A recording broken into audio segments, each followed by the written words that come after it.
Speaker Dade Phelan is going to a runoff. It's March 6, 2024, and these are your headlines.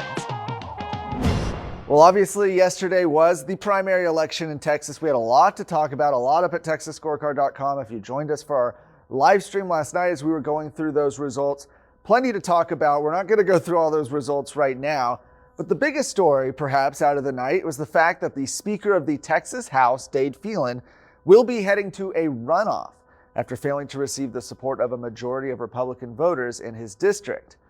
Now, Phelan was first elected to the House in 2014 and has been Speaker since 2021. He'll face off against former Orange County GOP Chairman David Covey in a runoff election that is certain to garner attention from across the state.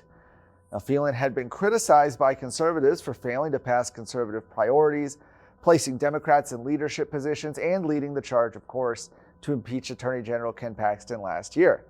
Former President Donald Trump endorsed Covey, calling any Republican who backed Phelan a fool. Well, Phelan received about 45.8% of the vote, with Covey earning 45.3% last night. Alicia Davis, a Jasper County activist, took around 9% of the vote. Covey was joined by Lieutenant Governor Dan Patrick at his election night watch party. Now, Lieutenant Governor Patrick has been a vocal critic of Phelan, but he had not officially endorsed Covey. Well, today, Lieutenant Governor Patrick put out a scathing statement in which he said, quote, "The expiration date on Dade Phelan's speakership is plainly written on the bottle. Last night was a referendum on his leadership, and Republican voters, the conservative majority, spoke with great clarity." He went on to say Dade Phelan failed in his role as Speaker. He led his members to take bad votes on the House floor that cost them dearly at home. The cardinal rule for a Speaker is to protect his members. He ended by saying the message was delivered by the voters. It's not his seat. It belongs to the people. It was a great night for the conservative majority in Texas. In his own statement, Phelan blamed a, quote, tidal wave of outside influence and the relentless flood of special interest dollars pouring into the House district, but said he's more determined than ever. His optimism, however, may be a little misplaced, especially when you look at the history. It's been more than 50 years since the Speaker found himself in a runoff election, and that Speaker lost. Now, the runoff election will take place on May 28th. So with Dade Phelan in political trouble at home to hold on to his own House seat, already in the Texas Capitol, you have rumblings about who will replace Dade Phelan as Speaker. And a lawmaker rumored to be eyeing the speakership in the Texas House is employed by a bank that has connections to current House Speaker Dade Phelan and disgraced former Speaker Dennis Bonnen.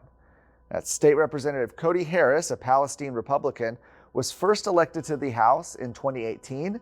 At the time, he was a real estate broker for Liberty Land and Ranch, LLC. So he was in real estate. In August of 2021, however, Harris added a new item to his resume: Vice President of Business Development for Third Coast Bank. The change in career is notable given the bank's ties to the current and former Speaker. In late 2019, Third Coast Bank acquired Heritage Bank, where Dennis Bonnen had served as president, chairman, and CEO. He currently now sits on Third Coast Bank's board of directors.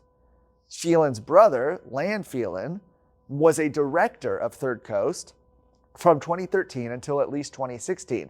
That's according to filings with the Secretary of State. A 2021 filing with the Securities and Exchange Commission showed that the bank's Beaumont location was leased from the Phelan family's investment firm. Additionally, the most recent personal financial statement from Dade Phelan shows that he owns shares in Third Coast. The connection between Harris and the current and former House leaders is especially notable in light of Phelan's electoral performance on Tuesday. With Phelan being forced into a runoff election, talk of who the next Speaker will be, regardless of whether or not Phelan survives the runoff, has already begun. Harris is among the short list of names currently said to be gunning for the spot. Harris did not respond to a request for insight into how he received the position or comment on the appearance of impropriety. Are you worried about your kid's future? You should be. I'm Charles Blaine with Texas Tomorrow. This is a show where we're going to talk about the issues and the people that are pushing the policies that concern your family, your home, and your kids. Catch Texas Tomorrow every Thursday.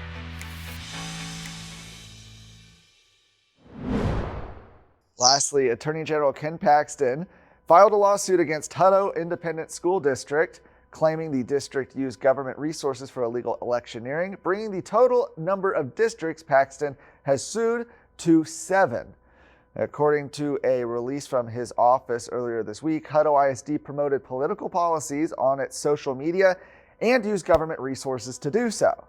The lawsuit filing states that Hutto ISD's promotion goes against the Education Code, which prohibits anyone from using official government resources to electioneer for or against any candidate, measure, or political party.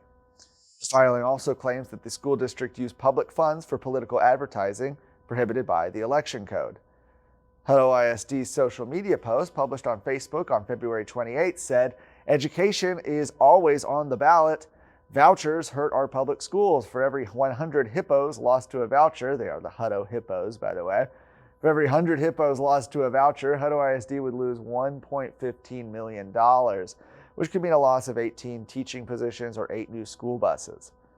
Attorney General Paxton has also filed lawsuits against other school districts claiming illegal electioneering, including Denton, Frisco, Denison, Castleberry, Huffman, and Aledo.